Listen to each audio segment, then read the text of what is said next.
lead us through the dialogue. Louise, you have the floor. Thank you.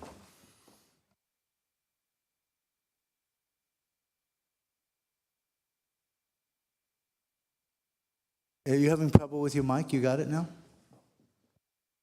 Your mic on? Mine. Super. Thank you. Small technical hiccup. Hello, everybody. I'm Louise Baker. Thank you so much, Mr. Chair. I wanted to start with a quote from a businessman, Joel Barker, who said, "Vision without action is merely a dream. Action without vision just passes the time. Vision with action can change the world." And that's what's really exciting about the Great Green Wall Initiative. It's a vision by African leaders to transform the rural environment. The Great Green Wall has existed for some time, but has taken on a real pace.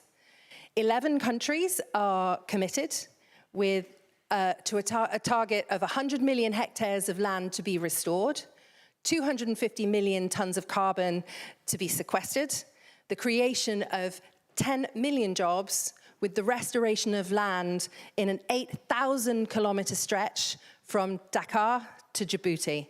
It is an epic, epic project. And it's a project that's faced quite a few operational challenges. It's struggled with coordination. It's had problems with de-risking. It's missed potentially some opportunities to build a multi-sector alliance and struggled with data and management and decision support. But these are challenges that have been recognized and are challenges that are being addressed by an amazing partnership of countries and partners. We were very, very fortunate to work with the French presidency and the One Planet Summit. And in 2021, $16 billion was pledged by a group of 10 partner agencies to support the implementation of the project to 2025. We're sort of midway through that cycle now, and we're seeing funds flowing. We've seen a 3 times faster increase in the rate of deployment. We've seen improved coordination. And we've seen some really, really exciting projects coming out, including a GCF umbrella program that I'm sure Joe will talk about later on, implemented by IFAD. And what's exciting about the project is that it is inspiring other regions to take action, to put green rural transformation at the heart of their economic development plans. And I was fortunate, we were all fortunate at COP28 to be there for a heads of government meeting at COP28, really putting momentum behind the Great Green Wall in Southern Africa. So it's really an idea whose time has come, and it's vision and action now taking place. And it's a really exciting panel that I have, hopefully, who will address some of the challenges and some of the great opportunities today. It's my great pleasure, and I'm going to introduce everybody just quickly and see if I get it right before we go into the questions. To my left is Minister Abdullahi, the Minister of State from Agriculture and Food Security of Nigeria. Next to Minister Abdullahi is Joe Puri, the Associate Vice President for Strategy and Knowledge at IFAD. To her left is João Bartolomeu da Cunha, the State Secretary of Agriculture from Angola. And finally, last but not least, Aurélien Le Chevalier, the Director General of Globalization, Culture, Education and International Development at the French Ministry for Europe and Foreign Affairs. If that's okay with everybody, I'm going to kick off our round of questions. And if I may, start with Nigeria. Nigeria is currently the presidency of the Great Green Wall. And my first question, I guess it's probably a challenging question to start with. What were some of the issues did you witness in the implementation of the Great Green Wall project in your country and in the region? Thank you. So it's over to you. Thank you. That one.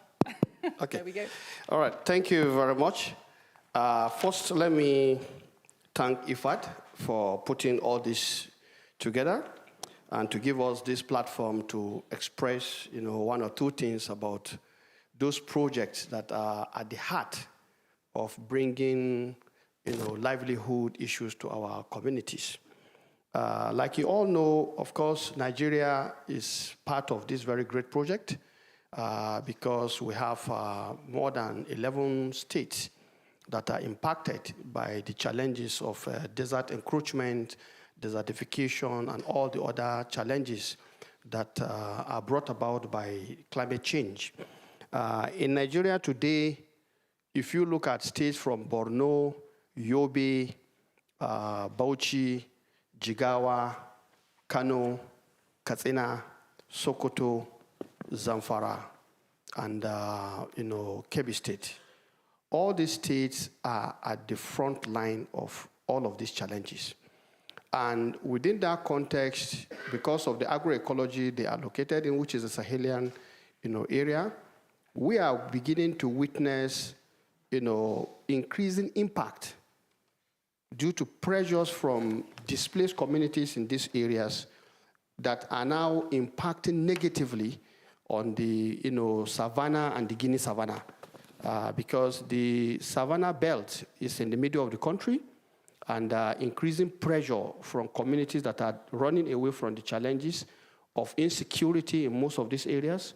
There are conflicts that have been ongoing for more than 20 years in some instances, some 10 years, and we are seeing a shift in even the pattern of this conflict, increasing scale of kidnappings, banditry and the like.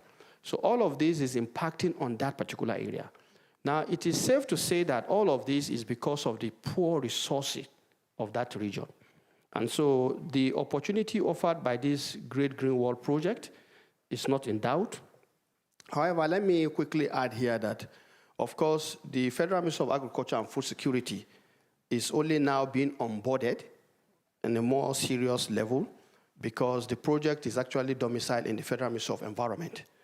And because it's domiciled in the Federal Ministry of Environment, the communities that are impacted are actually people who exploit the environment, and most of them are poor, resource-poor farmers. So the project that we now have in Nigeria, we have this AgriSal project, which is actually designed to support, farmers around those communities. And so to that extent, this program is aimed at combating desertification, helping to restore degraded lands, because you will notice that over the years, some of the rivers and streams in these areas have become silted. And for that reason, when there is little rain, you see communities being flooded all over, farms being washed off. And so all of these challenges are things that Nigeria is trying to address through this AgriSal project. But of course, the Great Green Wall project itself has received better legislative impetus because we now have an agency that is now legislated to cater for that particular project. So overall, we are very hopeful because Mr. President Bola Ahmed Tinubu is really, really very serious about Nigeria tackling the issue of food insecurity. If you look at the challenges of malnutrition, those who are hungry in the country, especially in all of these areas where this project is supposed to be implemented, is of concern. And so we are working together with the Ministry of Environment to ensure that this project comes on board more stronger than it has always been.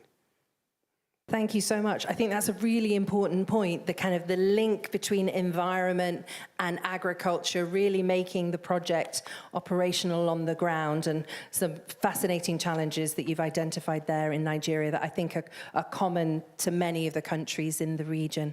Now, if I can perhaps turn to Monsieur Le Chevalier.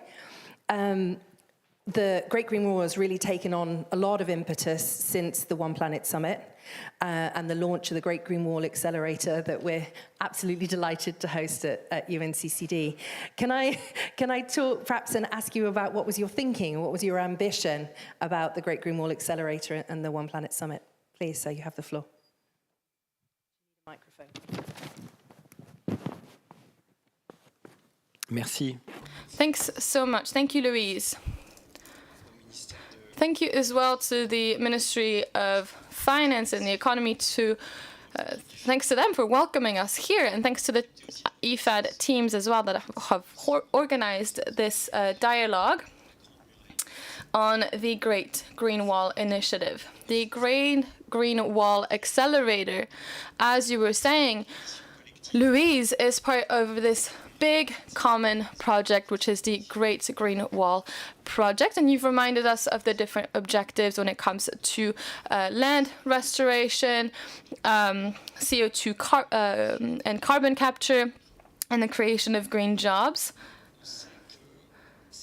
And we know that these objectives are a big feat.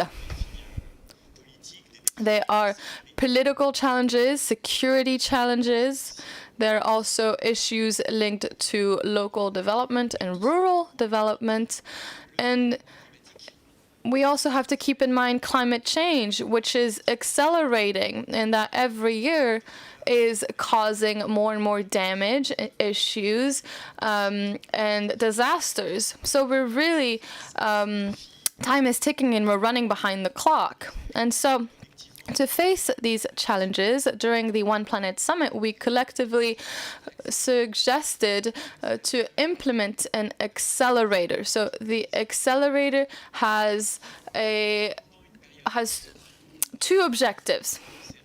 So it's only 2 or 5 years, so 4 or 5 years, 2021, 2025, and during these 4 years, we wish to see a huge increase in the different financial contributions from international partners and international financial organizations. And we have received more than $15 billion, an increase in more than $15 billion. And so there's really a financing shock. The second objective is a tighter cooperation between the different partners. And I want to thank the Secretary of the Convention to Combat Desertification, because thanks to your work, we were able to make our dreams a reality. So where are we today? I'd like to say that we have noticed strides. More than 200 projects were financed thanks to the accelerator, and we dispersed more than 2.5 billion euros. So that represents around 15% of the contributions that were announced in 2021. So we're not quite at the level that we had promised or expected, or the level that we had collectively committed to. But the Agence Française de Développement, the French Development Agency, has contributed to this accelerator, and the amount for that is 200 million euros. What we also have to say is that IFAD plays a crucial role for the successful implementation of this accelerator. Indeed, through the different tools of IFAD, we have an envelope of $500 million that we can tap into and that we can use to implement the accelerator. So the decisions that we are currently making about when it comes to the replenishment will have a very strong impact on the implementation of the accelerator and on the Great Green Wall Initiative as a whole. So we still have big challenges ahead of us when it comes to coordination. For example, we have the necessary framework in place, and we have to keep with our objectives to achieve the appropriate results. We've seen a definite improvement in the coordination, with each of the agencies continuing to play to their strengths. So that's been a real, I think, eye-opener, but also really reassuring and encouraging for the future. Thank you so much. Now I'm going to turn to Angola, if I may. May I see whether we could get you to respond? We're seeing an emerging trend with the Great Green Wall emerging in Southern Africa. Can the lessons learned from the Great Green Wall in the Sahel inform what you're going to do in Southern Africa with the Great Green Wall? Have you?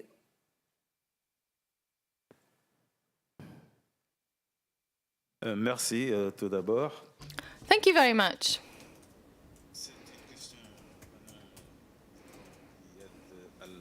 This question comes at a timely, it's very timely. Angola is a country with a tropical climate and equatorial climate.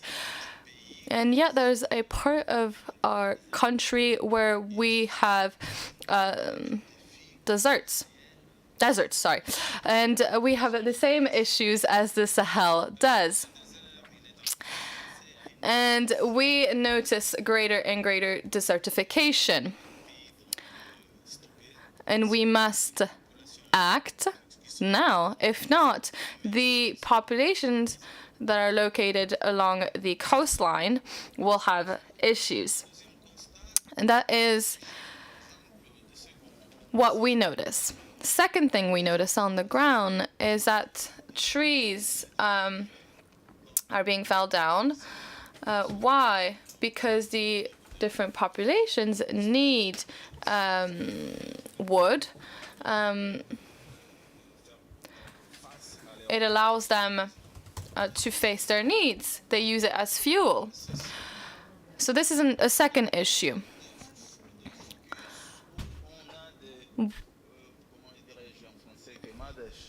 We also have another issue.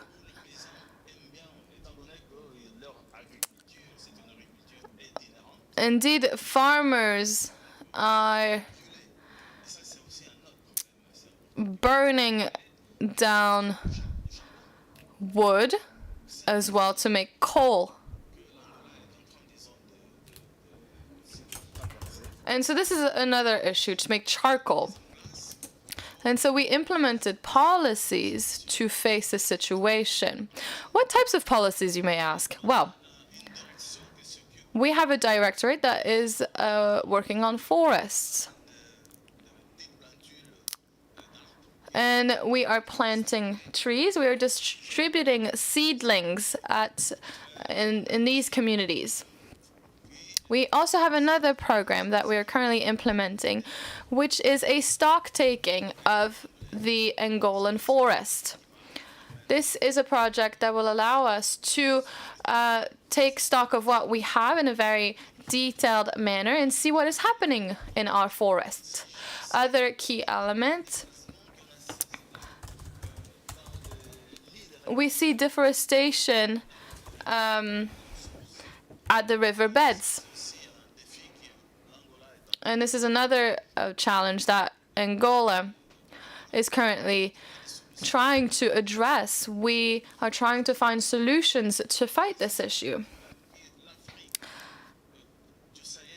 So Sahelian Africa and Southern Africa have challenges that are in fact quite similar. And these challenges have an effect on food security. So the soil is less and less fertile. We have to use more inputs, more fertilizers. And so the government, through what we call field schools, we are focusing on the technical aspects of things, and we support our people so they can fare well and deal with the situation in a sustainable way. Thank you very much. Yeah, we were delighted that the president of Angola really championed the Great Green Wall during COP28. The 16 countries of the SADC region are healthy competition with the Sahel, are determined to kind of ensure that the sort of multi-sector approach is really high on the agenda. So things like access to renewable energy, to be able to either refrigerate or process foods, and also the water issue, the access to water for all purposes was very, very high. So I think there's a really emerging, very bold vision from Southern Africa. I'm going to turn to Joe now, if I may. Joe, can we talk to you about what IFAD really can learn from some of the challenges in the Great Green Wall Initiative, what they've been facing, and how your investments line up with the 5 pillars? Yeah, Joe, please. Absolutely. Excellencies, ladies and gentlemen, Louise, thank you very much. So The Great Green Wall actually stands on the shoulders of many other giants. There was a previous incarnation of the Great Green Wall that was also built approximately 15 or 20 years ago. And there were several evaluations that were done as a consequence of that initiative, which found, I think, four salient things.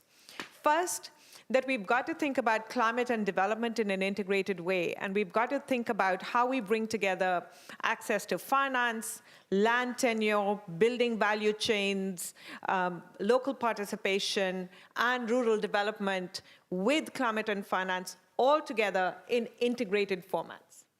So that's one. And second, as a sub-part of that, that it should also escalate to the planning level for many of the ministries that are involved. So that was one. Second, that local participation is really key. Local participation, not just at the design phase, but also in subsequent phases when we are implementing on the ground. Local participation is critical if we want to see successful initiatives, because that's what makes these investments sustainable.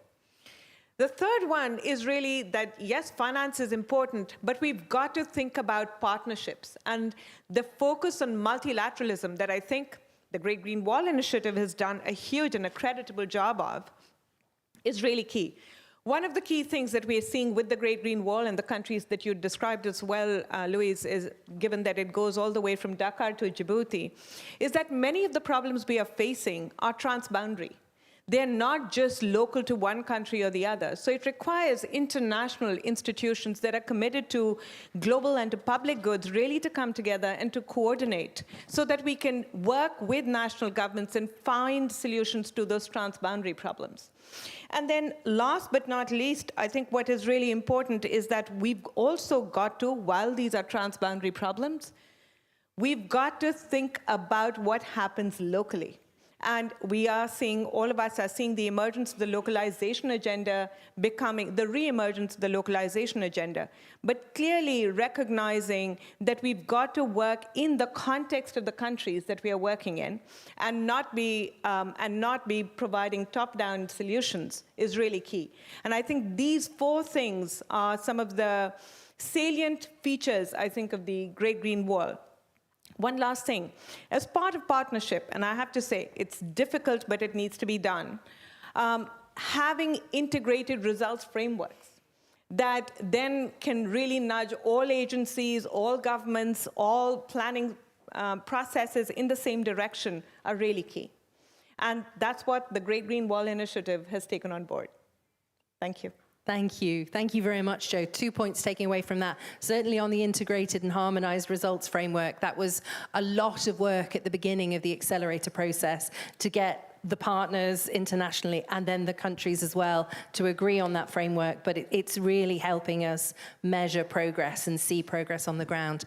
And people-centered and locally specific cannot be underlined enough. Thank you so much for that. I'm not seeing anybody wave any hands at me to say that we're run out of time yet, which means I think I've got the chance to perhaps do one more round. Okay, I'm okay. I'm getting good signals. This is great.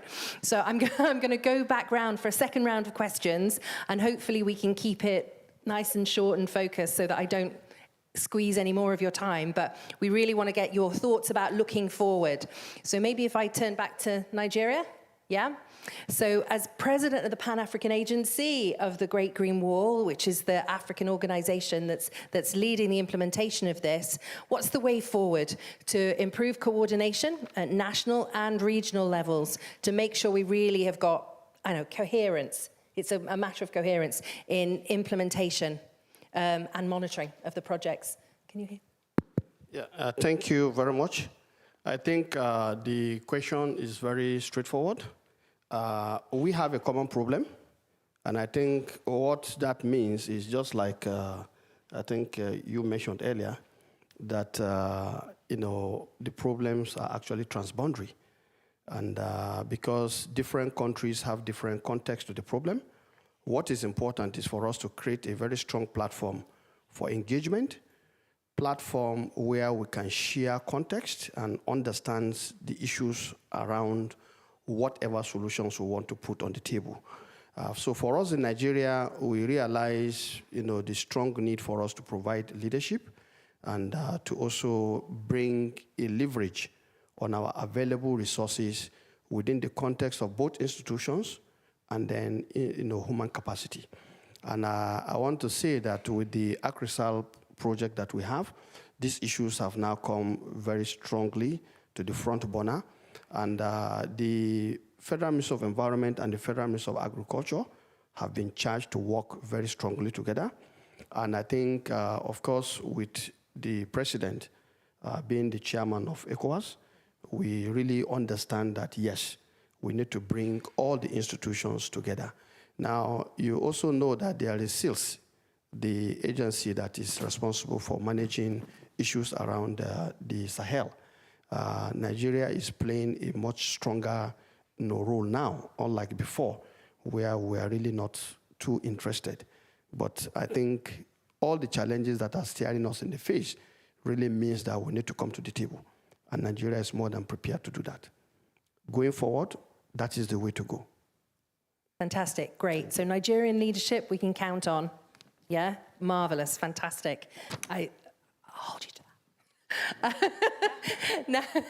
Now, if I can turn again to Mr. Le Chevalier, can we get your reflections on going forward, how you see the Great Green Wall really contributing to the food security issues, particularly in a region that's struggling with malnutrition, but how do you see the Great Green Wall really contributing to this? Thank you, sir.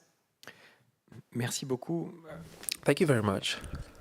Well, it's a very vast region and the needs are huge.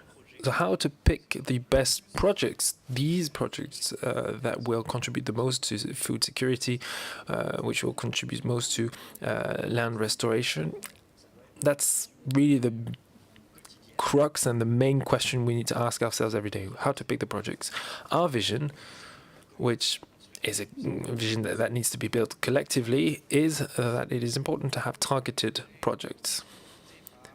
Projects that are born by organizations, businesses, collectivities, local authorities that are fully invested.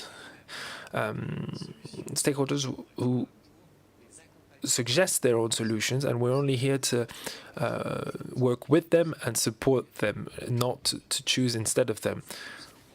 So these partnerships with local partners is really the best key to lead to the best results. Yet at the same time, we know that if we want to be successful, you can't have just a list of ultra-local projects. You also need to have a regional, transboundary vision and approach. So you do need a handful of programs which apply to an entire region. So it's about finding a balance between these two scales. So for that, we have a list of criteria, which I talked about earlier, but most importantly is ownership. That's the first principle we need to follow. And the second principle is transparency and good governance. Now, if you combine all of these, you realize that the next step is to strengthen cooperation between all stakeholders. We have been participating actively to the organization of roundtables, which we call national coalitions, which we've put in place in 9 out of 11 countries, which are crucial places to share information, create synergies, and strengthen this link between local and regional programs. So we really hope for everyone to get involved in these projects, whether organizations, the women-based agencies, the WFP, the FAO, the UN Framework Convention, and local players, local authorities, local NGOs. So it's a huge task, but we can be successful if we coordinate properly. Thank you very much. Your point there about the national coalitions is a really important one, bringing together all of the stakeholders around the table, promoting ownership certainly, promoting coordination absolutely, and efficiency and effectiveness as well. We're really seeing that the projects that come out from that type of dialogue and coordination are getting better and better and stronger, especially actually the integration of the private sector into that discussion too, I think is a really valuable step forward. Thank you so much. Turning to Angola again, because we're so excited about the fact that such great progress in the Sahel region is inspiring other parts of Africa and other parts of the world. Can I turn to you, sir, with a kind of future-looking vision? What do we really need to scale up the Great Green Wall Initiative in Southern Africa in particular? And what are the opportunities for kind of integrating and joining this work with particularly the climate change, climate adaptation work? L'Angola, c'est un pays. Well, Angola is one of the countries in Southern Africa, so we are really part of this conversation about climate change. And we have an initiative, Momohai, to which we participate. So this Great Green Wall Initiative is a successful experience. For example, in mangrove areas, mangroves are a really important ecosystem for coastal areas, and we've been doing some great work, including the youth in these projects. We cannot work for the future without the participation of youth. Young people need to realize that their future and our future depends on them as well. And this is what we're trying to do by integrating them in the project. Another aspect which we need to deal with is moving agriculture. You cannot face environmental issues if you don't deal with itinerant agriculture. Farmers need to settle in an area, and this can happen through the use of new technologies, but it also needs human resources training. If we can make a good proportion of our farmers sedentary, these sorts of practices will disappear. For regions with important deforestation, we've put in place a program which aims to offer something to farmers. So what we're doing is that we're supporting coffee agriculture, Arabica coffee agriculture. So we're providing the seedlings to the farmers, and this gives them a new source of revenue, a new source of livelihood, and this diverts them away from the forest, and it slows down deforestation. So really trying to give them the means necessary to have proper livelihood, and the culture of coffee and cocoa are good solutions for that. The palm trees as well are a good crop for farmers to stabilize and strengthen their livelihood.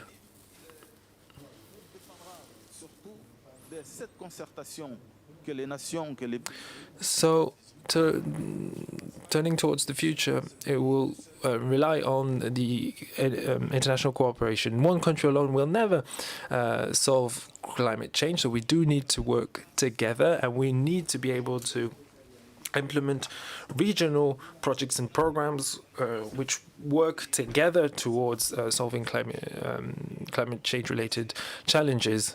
And this is how we can build a better world for the next generation. Thank you very much. Summing up of that, to kind of put a brilliant future for the brilliant young people of the region who really are looking forward to the opportunities that the Great Green Wall and its delivery can offer. One final question for Joe to finish out, because we like to put pressure on our hosts when we can. So, Joe, if I can finish with you. During IFAD13, how is IFAD going to play a leading role in making sure the Great Green Wall comes about and is turned into a reality, vision and action? Joe, over to you. Thank you for putting me on the spot, Louise. So, till now, what has occurred with the Great Green Wall is, as the previous speakers have mentioned as well, is that the Great Green Wall is essentially an umbrella, and what we've incorporated within that are different projects as well as other programs.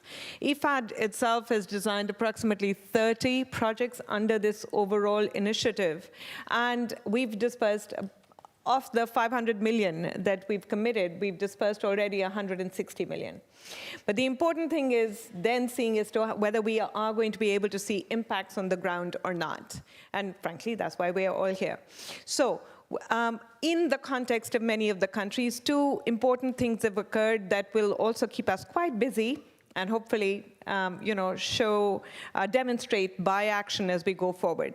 One is that we've also, under the aegis of the Great Green Wall Initiative, developed this Great Green Wall, the Inclusive Green Financing Program, which is being done with a host of other Rome-based agencies, but also other multilaterals and development banks, as well as the private sector, focusing very much on finance. But now we've got to see the proof of the pudding.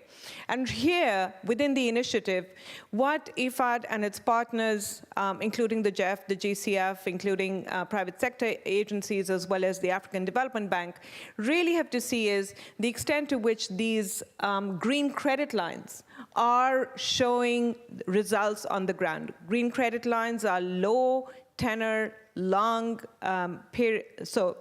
tenors, low interest rate loans that are provided to small-scale farmers, producers, women, and youth for developing jobs, as well as small and medium enterprises, so that they can be sustainable environmentally and climatically, but really generate the kind of incomes that we are all committed to building in this region. So that's one. But also a lot of innovations. One of the key things recognized also in the context of the crises that we've been witnessing over the past few years has been the tumult that a lot of the smallholder farmers have felt as a consequence of price increases. So one example that we are going to scale up and replicate as part of the overall Great Green Wall Initiative is in Senegal, many farmers were affected, peanut farmers, thousands of peanut farmers were affected as a consequence of the slump in prices. So with the national government, what we did very closely with the national government as well as local agencies was to build alternative value chains so that a lot of the small-scale producers and farmers could be protected from the tumult that they were witnessing. But also focus on building different value chains, such as with sorghum, because nutrition is key, and providing finance for women particularly. So this is getting scaled up. My last point here, which is exactly where we want to see a lot of other impact come through, is with providing other opportunities for farmers. So digressive insurance is an example that I like to hold up as a really key example of how we are changing, along with the communities on the ground, the overall norms of how development takes place. So here, IFAD and its partners come in to pay essentially 80% of the premium in the first year of insurance, a reduced amount, 60% in the second, and so on, so that we change the landscape. Small-scale producers and farmers no longer feel that they have to be paying 100% of the premium in the first year when they don't know as to what the payout will be. So these sorts of initiatives are truly changing the landscape, and we are learning. We are learning also as a consequence of the investments in the ground, and that's what we expect to see in the remaining amount of the 340 million approximately that IFAD itself has contributed. But of course, in partnership with many of the partner governments and agencies, we expect to be scaling a lot of these initiatives up as well. Thanks. Fantastic. Scaling is a wonderful word, and I think that's the scale of the ambition in the Great Green Wall in the Sahel and also in the South sort of demands our attention and demands our action. I'm told I only have 2 minutes, and which means I don't know whether there are any burning questions from the floor, because I'm keeping you between you and lunch, or any further additions from the panel. If not, then I will just thank Everybody, in particular, I want to thank IFAD for the leadership that they've played in so far in the Great Green Wall and the rollout. I want to suggest to all of the partners here that we will continue to be working with you to ensure that the Great Green Wall and the commitments that have been made have real impact on the ground. I think it's fully in line, the plans and the ambitions of the Great Green Wall with IFAD13. And so your pledges here today will enable IFAD to do continued great work in the context of the Great Green Wall. This is a fantastic solution for Africa, an African vision and an African ambition that's being implemented. So we're delighted about that. We, of course, keep the door open to any additional partners who want to become part of this exciting initiative. The door is not closed, so please come and find us if we can work together on making this happen. And not only is this inspiring work in Africa, we're seeing emerging programs in the Dry Corridor, in the Pacific, in Central Asia, that take the lessons learned of the Great Green Wall and make it fit for their context and their vision for the future. So this new vision of a green, healthy, productive rural environment and rural economy is taking hold worldwide. And that's thanks to your work here today and to the work of the partners as well. Thank you so much, everybody, and thank you for listening. Thank you. Thank you so much, Louise and panel, for the side event. Thank you. Let me give you just a moment. Thank you so much. I think it was very useful, and we continue to want to highlight all the things IFAD is doing in the field. It really brings home to all of us what IFAD is, what IFAD's doing and what everyone is around the table is contributing to. So thank you so much. I'll just give you a minute to clear the stage. And just to note that we're stopping the live streaming, so we'll be going back into a private session. Lunch was scheduled at 1, so I think I'll try to do about 30 minutes of interventions. I told people that it'd probably be after lunch if anyone